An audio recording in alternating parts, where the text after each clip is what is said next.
चलिए, जैसा कि आप लोग सभी यहाँ पे सुने कि हमें कुछ चाहिए तो उसके लिए हमारे पास पात्रता भी होनी चाहिए और हम उस योग्य भी हो तभी हमको मिल सकता है। जैसा कि बताएं, ये जो कहानी है गौतम बुद्ध के लिए है, और वो जब उसको क्यों नहीं देना चाह रहा था, उसको सबक देना चाह रहा था कि भाई ये कमंडल जो गंदा है उसमें हम अच्छे विचारों को नहीं डाल सकते हैं। अच्छा विचार मतलब खीर, और खीर को हम नहीं डाल सकते, क्यों? क्योंकि कमंडल गंदा है। और हम भी चाहते हैं, भगवान से पूजा करते हैं। अभी जैसे सावन था ना, बहुत लोग क्या है कि भोले बाबा को तो पूरा मंथ पूरा ही मतलब क्या कहते हैं, दूध ही दूध चढ़ा दिए, लेकिन क्या है वो खुद शुद्ध नहीं है ना, तो मिलने वाला है क्या उधर से? भोले बाबा देने वाले हैं क्या? नहीं। क्यों? वही पात्रता वाला हो गया ना, कमंडल वाला, कि मन में तो भरा हुआ है गंदगी, दूसरे के प्रति क्लेश भरा हुआ है, क्लह भरा हुआ है, नेगेटिविटी भरा हुआ है, दूसरे के प्रति हमारा गलत भावनाएं भरी हुई है। और हम भोले बाबा से क्या चाह रहे हैं कि हमको ये आशीर्वाद मिल जाए, हम ये कर लें वो कर लें। मिलेगा क्या?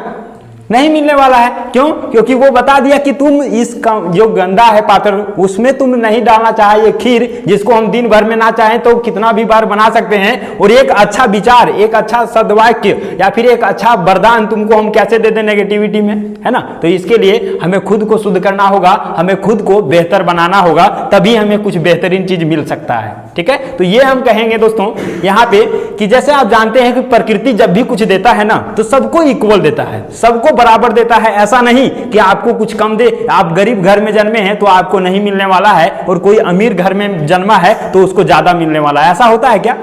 जब भी हम जन्म लेते हैं तो प्रकृति हमारे पास कोई ना इंसाफी नहीं करता है, सभी को इक्वल देता है, चाहे वो समय हो, चाहे वो और कुछ भी हो, योग्यता भी हो, तो सभी को एक जैसा ही देता है। बाकी अब हमारे ऊपर ही छोड़ देता है कि तुम अपने आप को किस प्रकार से बनाना चाहते हो, तुम अपने आप को निखारना चाहते हो, या फिर तुम अपने आप को जिस प्रकार से हो उसी प्रकार के रहना चाहते हो। जैसे आप जानते हैं कि जब भी बारिश होता है ऊपर से तो क्या होता है, सभी जगह समान होता है, सभी जगह एक जैसा होता है ना। ऐसा नहीं कि छत पर मतलब ज्यादा हो रहा है या फिर अमीर के घर में ज्यादा पानी गिर रहा है, हम लोग के घर में नहीं गिर रहा है, ऐसा होता है क्या? सभी जगह इक्वल होता है। आप यदि दोस्तों देखेंगे कि कोई भी बर्तन ऐसा हो जो बाहर में रह जाता है तो क्या होता है, बारिश जब खत्म होता है उसके बाद हम देखते हैं कि वो बर्तन क्या होता है, पूरा लबालब भर जाता है, भर जाता है ना, वो बर्तन पूरी तरह से भर जाता है। वहीं पे आप देखेंगे कि और यदि दूसरा बर्तन है जो बड़ा बर्तन है वो भी भर जाता है। मतलब क्या है, जिसकी पात्रता जिस प्रकार का है वो क्या है उसको उतना मिलता है। जैसे एक चम्मच को रख दीजिएगा तो चम्मच को कितना मिलेगा, जितना उस चम्मच में आ सकता है। और बड़ा सा डब्बा को रख दीजिएगा तो क्या होगा, वो भी डब्बा भर जाएगा ना, क्योंकि उसका एरिया जो है बड़ा है और उसके पास भी उतना ही बारिश हो रहा है तो वो भी भर गया। आप घर से बाहर निकलिएगा तो देखिएगा कि खेत वगैरह जो भी है वो भी भर चुका होता है, तालाब है वो भी भर चुका होता है। इसका मतलब क्या है, प्रकृति हमारे साथ कोई नाइंसाफी नहीं करता है, सभी को बराबर मात्रा में मिलता है। लेकिन क्या होता है, वहीं पे देखेंगे तो बहुत लोग आपको मिल जाएंगे कि भैया हमको तो कुछ मिला ही नहीं, हमारे ऊपर भगवान का कोई आशीर्वाद ही नहीं है, हम हो सकता है हम नालायक हैं, हमारा किस्मत ही खराब है, हमको कुछ नहीं मिलता है। ऐसा मिलते हैं आपको देखने को, बहुत सारे लोग मिल जाते हैं ना। उसका क्या है, क्या उसका किस्मत खराब है क्या? आप यदि गहराई से देखेंगे ना तो वो कहीं ना कहीं आलसी है। क्यों? क्योंकि मेहनत करने वालों को सब कुछ मिलता है, जो मेहनत नहीं करता है ना उसको कुछ नहीं मिलता है। कहीं भी आप देख लीजिए, आप यहाँ पे आए हैं पढ़ने के लिए तो आप 24 घंटा जो पढ़ रहा है, 24 घंटा में जितना भी समय है वो पढ़ने में दे रहा है तो उसको सफलता जरूर मिलता है। लेकिन आप देखिए 7-8 साल से यहाँ पे है और नहीं कुछ कर पा रहा है तो यकीन मानिए कि वो कहीं ना कहीं अपने मेहनत में लापरवाही कर रहा है, कहीं ना कहीं वो आलसी कर रहा है, या फिर दोस्तों जो उसका लक्ष्य है वो भूल करके और दूसरे कामों में लीन हो चुका है। ये तो जरूर मानना होगा, है ना। तो प्रकृति हमें जब भी देता है तो वो बराबर देता है, बस हमको ये देखना होता है कि हमारा पात्रता वो चम्मच वाला है या फिर वो ड्रम वाला है, कौन सा पात्रता है। तो वो पात्रता को दोस्तों विकसित करेंगे तो हमें उतना मिलेगा जितना हमारी पात्रता है। छोटा सा चम्मच है तो उसमें तो बाल्टी का पानी तो आ नहीं सकता है, तो प्रकृति कितना भी चाहेगा तो उसमें क्या है, बाल्टी का पानी समा सकता है क्या? नहीं। प्रकृति तो दिया, लेकिन क्या होगा, चम्मच पर तो और बारिश हो रहा है, लेकिन क्या भर गया तो बाहर गिरेगा ना। तो आपको तो देना चाह रहा है, हमको तो देना चाह रहा है, लेकिन हमको देखना है भाई कि हमारा पात्रता उस लेवल का है कि नहीं, है ना। यदि नहीं ले रहेगा तो क्या होगा, नहीं मिलने वाला है। एक वक्तव्य हम बताएंगे। एक बार क्या होता है, भोले बाबा और पार्वती ऊपर से उड़ान भर रहे थे, कहीं जा रहे थे, है ना।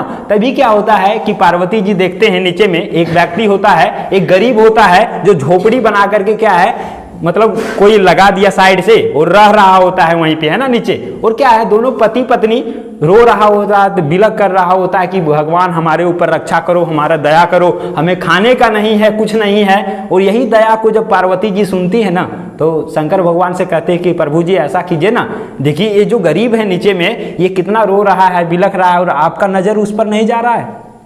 तो क्या है, वो दोनों आते हैं नीचे, और नीचे आते हैं तो क्या होता है, उस व्यक्ति को कहता है कि देखो, ये जो पति होते हैं, मतलब दोनों फैमिली में, वो पति कहते हैं कि देने वाला जब भी देता है, देता छप्पर फाड़ के, है ना। तो वही पार्वती जी बोलता है कि देखिए वो भी कह रहा है, देने वाला जब भी देता है, देता छप्पर फाड़ के। तो शंकर भगवान कहते हैं कि भाई छप्पर फाड़ के तो देंगे, लेकिन पहले ये छप्पर तो बनाए, झोपड़ी जो है उसका छप्पर तो बनाए। मतलब क्या है, अपना अस्तित्व तो उस प्रकार से करे, तभी तो हम देंगे, है ना। कहने से कुछ नहीं होता है ना, पहले अस्तित्व को बनाना पड़ता है भाई। आप सिर्फ बैठ करके ही जाप करते रहिए, भगवान को कहिए भाई हमको ये दे दो, ये दे दो, लेकिन मिलने वाला नहीं है। क्यों? क्योंकि आप उसके जैसा मेहनत नहीं कर रहे ना। आपको कहाँ यहाँ गिरा देगा, आकर के सोना गिरा देगा, ऐसा होता है क्या? आपको घर से बाहर निकलना होगा, आपको कदमों को और अपने हाथों का इस्तेमाल करके कुछ करना होगा। तो मेहनत करिएगा तो भगवान देता है ना। मेहनत करिएगा तभी। आपके सामने यहाँ पे गिरा नहीं देगा सोना का गट्ठर कि भाई आप तो अमीर बन जाइए, इतना दिन से तो ये कर रहे हैं, है ना। तो वो क्या है, कहने से कुछ नहीं होता है। हमको क्या करना होगा, कार्य रूप में परिणत करना होगा। जो भी विचार है, हम चाहते हैं कि हमको कुछ मिले, तो उसके लिए हमको काम करना होगा। काम नहीं कर रहे हैं तो मिलने वाला है क्या? नहीं मिलने वाला है। इसी प्रकार से क्या होता है, एक बार एक मछुआरा जाकर के नदी में मछली पकड़ रहा था, है ना। नाव में बैठ लिया, जाल मार करके क्या है, मछली को पकड़ रहा था।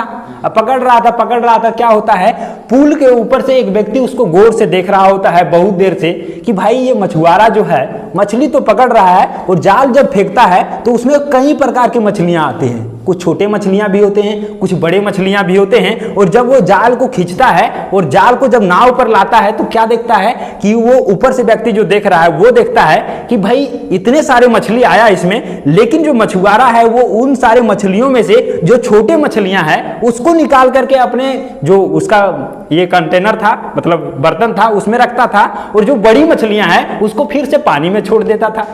वो वहां से देख करके आश्चर्यचकित हो गया कि भाई ऐसा बार बार ये कर रहा है, हो सकता है एक बार हाथ से छूट गया होगा गलती से, लेकिन ये क्या है, बार बार जो भी बड़ा मछली है उसको फिर से वो पानी में फेंक दे रहा है। इसका मतलब है कि उसको तो समझ में आया नहीं कि आखिर रीजन क्या है। सोचा कि चलो मछली मारना हो गया उसका, है ना, मछुआरा का। वो बाहर निकला तो उस व्यक्ति जो देख रहा था पुल के ऊपर से, उसने उसको जाकर के पूछा कि भाई साहब आप हमको ये बता दीजिए कि आप जाल फेंक रहे थे तो आपका जो जाल में बहुत सारे मछलियां आ रहा था, लेकिन आप छोटे मछली को सिर्फ क्यों रख रहे थे और बड़ी मछली को फिर से आप पानी में क्यों छोड़ दे रहे थे? तो मछुआरा ने क्या बताया जानते हैं? उसने बताया कि हमारे पास जो मछली रखने का बर्तन था ये छोटा था। आप सभी समझ गए होंगे, मछली रखने का जो बर्तन था ये छोटा है, इसीलिए हमने छोटे मछली को ही रखा, बड़े मछली को फिर से छोड़ देते थे। तो भाई क्या है, मेहनत तो कर रहे हैं, रिजल्ट तो आ रहा है, लेकिन आप रख नहीं पा रहे हैं। क्यों? आपके पास पात्रता की कमी है। मेहनत किया ना जी, मेहनत किया, बार बार जाल तो फेंक रहा था, उधर से आ भी रहा था रिटर्न, लेकिन क्यों नहीं रख पा रहे हैं बड़ा बड़ा सफलता को? बड़ा बड़ा चीज भी मिल रहा है आपको, लेकिन नहीं रख पा रहे हैं। क्यों? आपके पास एबिलिटी नहीं है, आपके पास पात्रता नहीं है, आपके पास योग्यता नहीं है। इसी कारण से बड़े मछली को छोड़ देना पड़ता है। आप भी जानते होंगे, कई बार ऐसे भी लोग होते हैं जिसको अपॉर्चुनिटी मिलता है कहीं कुछ अच्छा करने का, लेकिन क्या है, वो बहाना बनाते हैं कि भाई हम नहीं जाएंगे। जान रहा क्यों? क्योंकि वहां ज्यादा टाइम लगेगा, उसकी वजह से उसको छोड़ देता है। लेकिन बात क्या होता है जानते हैं? उसके पास पात्रता है नहीं, क्योंकि उसको देखिए, सभी व्यक्ति को अपने के बारे में अपने को ज्यादा पता रहता है। किसी दूसरे के बारे में कितना हम जान पाएंगे? जितना हम अनुभव करेंगे, जितना हम अनुमान लगाएंगे कि भाई देख रहा है इसको ऐसे है ना, तो इसके पास यही होगा, यह है ना तो ये इतना ही किया होगा, ठीक है। लेकिन हम क्या अनुमान लगा रहे हैं, रियलिटी तो नहीं जान रहे ना। लेकिन किसी भी व्यक्ति के रियलिटी को जानने के लिए उसके अंदर उतरना होगा, अंदर उतरेंगे तभी तो जान पाएंगे। और क्या है, हम अपने बारे में सबसे ज्यादा हम ही जान पाएंगे, ठीक है। कितना भी कोई व्यक्ति दूसरे के ऊपर उतर जाए, कहेगा कि नहीं इसके बारे में सब कुछ हम पता कर लें, तो पता करना भी असंभव हो जाता है, क्योंकि सब कुछ हम नहीं जान पाएंगे। तो यहां से ये बात सीखना है दोस्तों कि हमें अपनी पात्रता को बड़ा करना होगा। है ना, पात्रता को बड़ा करना होगा, क्योंकि मेहनत तो हम कर रहे हैं, लेकिन क्या है जब बड़ा सफलता भी मिल जाता है तो उसको छोड़ देना पड़ता है, उसी नाविक की तरह, उसी मछुआरे की तरह। तो हमें ऐसा ना करना हो, इसीलिए क्या है बड़ा कंटेनर लेके जाएंगे, बड़ा बर्तन लेके जाएंगे तो बड़ा वाला मछली को भी रख लेंगे, छोटा तो रखा ही जाएगा। ठीक है, तो ये चीज हमें आज सीखने की जरूरत है। और ये हम कहेंगे कि जैसे हम तो ये जान गए कि पात्रता हमको बड़ा करना होगा, लेकिन ये बड़ा होगा कैसे, ये भी तो प्रश्न है ना कि भाई बड़ा कैसे होगा। हम तो सोच रहे हैं, हम तो घर से निकले हुए हैं, अब तो पढ़ाई करना शुरू किए हैं या फिर कुछ दिन से पढ़ रहे हैं, तो उसको बड़ा कैसे करेंगे, अपने एबिलिटी को, अपने योग्यता को। तो दोस्तों इसमें 4 चीज आते हैं। कौन कौन चीज आएंगे, तो स्वाध्याय आएगा, सत्संग आएगा, सेवा आएगा और संयम आएगा। ठीक है, क्या क्या हम बोले, स्वाध्याय। स्वाध्याय मतलब क्या है, जो आप सिलेबस का चीजें पढ़ रहे हैं ना, वो चीज नहीं आता है इसमें। जैसे आप फिजिक्स, केमिस्ट्री, बायो, मैथ वगैरह जो भी पढ़ रहे हैं, ये इसमें नहीं आता है। स्वाध्याय मतलब क्या हुआ, एक्स्ट्रा ऑर्डिनरी बनना, कुछ अलग चीजों को जानना। जैसे उस रास्ता पर से गुजर करके जो भी व्यक्ति सफलता हासिल किए हैं, उसके बारे में जानना कि आखिर वो कैसे सफल हुए। जैसे आप स्वामी विवेकानंद को देखेंगे तो वो अपने जिंदगी को शानदार बनाए। एपीजे अब्दुल कलाम को देखेंगे तो उन्होंने भी अपने जिंदगी को शानदार बनाए, वो भी तो हम ही लोग के जैसे थे ना। लेकिन क्या हुआ, वो एक्स्ट्रा ऑर्डिनरी बनते हुए चले गए और आज उनको सारे स्टूडेंट आइकॉन मानते हैं कि नहीं। सबसे पहले स्टूडेंट को पूछेगा आइकॉन कौन है, तो विवेकानंद या फिर एपीजे अब्दुल कलाम का नाम जरूर लेगा, है ना। तो ये क्या है, उनको आइकॉन मान रहे। क्यों भाई, क्योंकि उन्होंने अपने आप को एक्स्ट्रा ऑर्डिनरी बनाया। उन्होंने अपने पात्रता को विकसित करते हुए एक छोटे से चम्मच से लेकर के बड़े से कंटेनर के रूप में तब्दील किया। उसी के बाद उसको जानने लगा लोग। तो हम भी क्या कर सकते हैं, ऐसा हो सकता है क्या, हो सकता है, आराम से हो सकता है ना। बस उसके लिए क्या करना होगा, 4 चीजें हम क्या बताएं, स्वाध्याय। स्वाध्याय मतलब क्या है, अपने सिलेबस से हट करके कुछ अच्छे विचारों को अपने अंदर समाहित करना। अच्छे विचार क्या काम आता है हमारा, तो देखिए जब भी हम नेगेटिविटी में होते हैं, जैसे जिंदगी है तो इसमें उतार चढ़ाव दोनों होता है ना।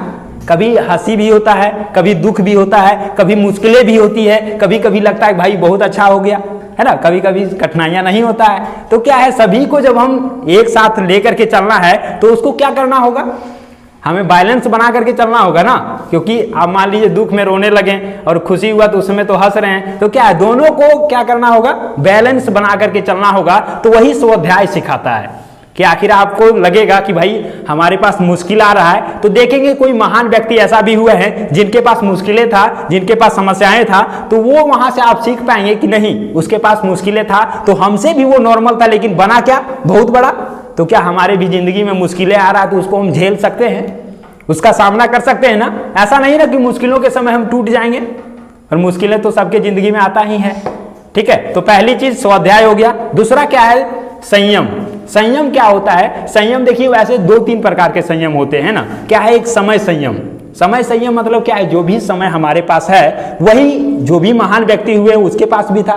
जैसे हम बोले कि प्रकृति जब भी देता है तो सभी को इक्वल देता है। 24 घंटे का समय एक अमीर के पास भी है और हम सभी के पास भी 24 घंटे का ही समय है, लेकिन इसी समय का सदुपयोग करके कोई वहां पे छप जाता है और कोई छिप जाता है। तो हमें डिसाइड करना है कि छिप जाना है या फिर छप जाना है। ठीक है, जैसे नीरज चोपड़ा के बारे में देखें ना जी, क्या किया, मेहनत किया, समय का सदुपयोग किया, तो आज क्या है, छप गया सभी जगह। जहां भी देखिएगा अभी उसी का नाम आता है, आएगा ही भाई। क्यों, क्योंकि मेहनत किया है, उन्हें 24 घंटा का समय का सदुपयोग किया है। किसी आप चोर लफंगे का कहीं पे देखते हैं क्या छपा हुआ, और छपता भी है तो किस तरह का, नेगेटिव चीज छपता है कि भाई यहाँ पे जाकर के मार दिया, इतने लोग को यहाँ पे लड़ाई कर दिया या फिर कुछ कर दिया, है ना। तो अपने आप को किस तरह से दिखाना है ये खुद के ऊपर डिपेंड करता है। नाम तो दोनों तरह से होता है, एक अच्छा कीजिएगा फिर भी, गलत कीजिएगा फिर भी, लेकिन क्या है, आप अच्छे तरीके से जाने जाएं तो उसके लिए आपको अच्छा काम करना होगा। ठीक है, तो यहां से दूसरा चीज हो गया संयम। इसमें क्या है, समय संयम करेंगे, और फिर क्या है, वाणी संयम भी होता है।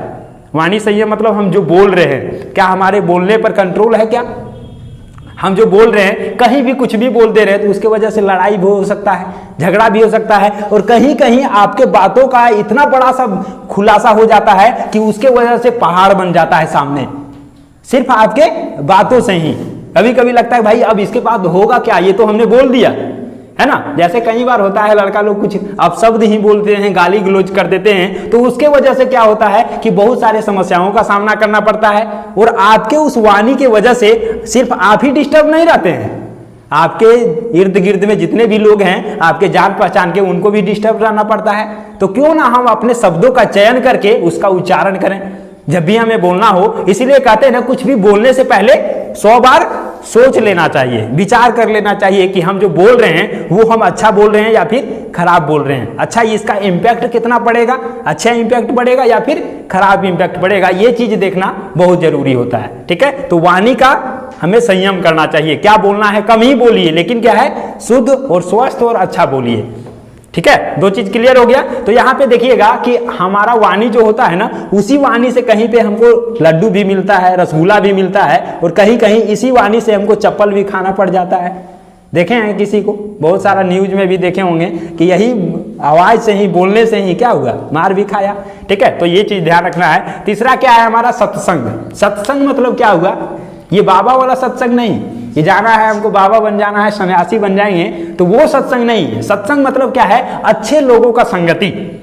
अच्छे लोग कौन है भाई, अच्छे लोग कौन है, कैसे हम जाने कि अच्छा है या बुरा है, कैसे जानते हैं, उसके व्यवहार से, उसके विचार से, है ना, उसके एक्टिविटी जो है उसी से हमको पता चलता है। जैसे आपको यदि बोल दिया जाए किसी लफुआ का चयन करना है, चुनना है 100 आदमी में से, तो आप सभी तो चुन लेंगे, है ना, क्यों, क्योंकि उसका पहनावा ओढ़ावा इस तरह का ही होता है, उसका बिहेव इस तरह का होता है, उसका जो पूरा स्ट्रक्चर को ही देखेंगे तो पता चल जाएगा कि ये जरूर न जरूर क्या है, लफुआ के श्रेणी में होगा, कुछ गंदे लड़के होंगे। तो आपको क्या है, अपने जो है सही, ये कहेंगे सत्संग मतलब अच्छे लोगों का जो है चयन करना, क्योंकि कहा गया है कि आप जिस प्रकार के लोगों के साथ रहते हैं ना, उसी प्रकार से बन जाते हैं।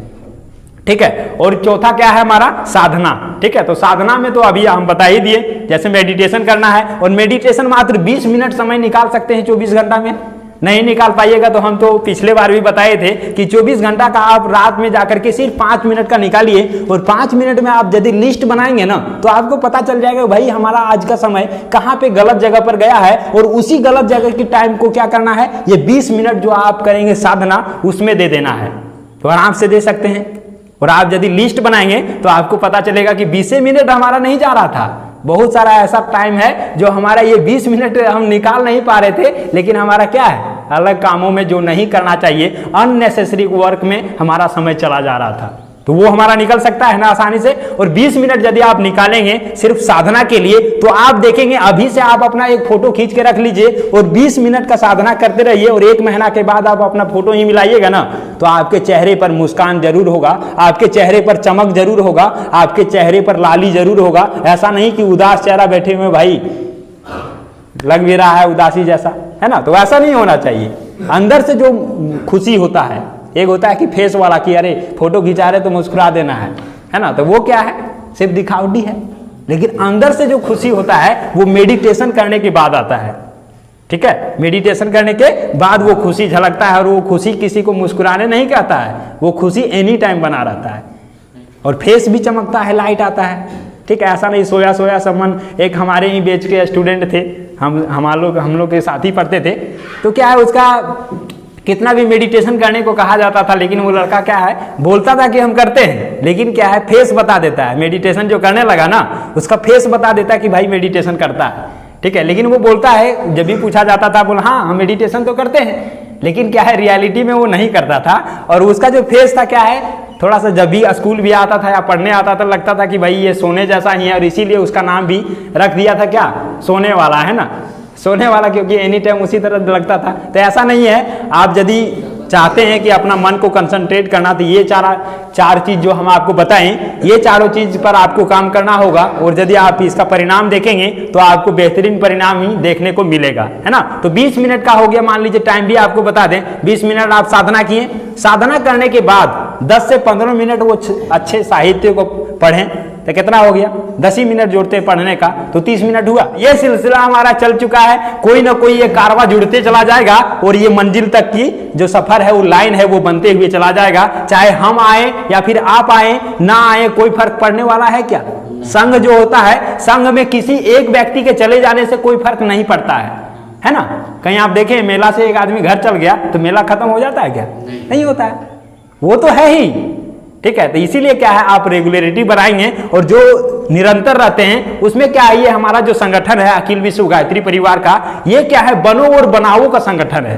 क्या चीज है, बनो और बनाओ। ऐसा नहीं है कि हम बन गए भाई तो हम पीएम बन गए, ऐसा नहीं है। क्या है, हम यदि बेहतर बने हैं तो हमारा भी काम होता है कि और लोग भी आकर के इस पोजीशन पर आए।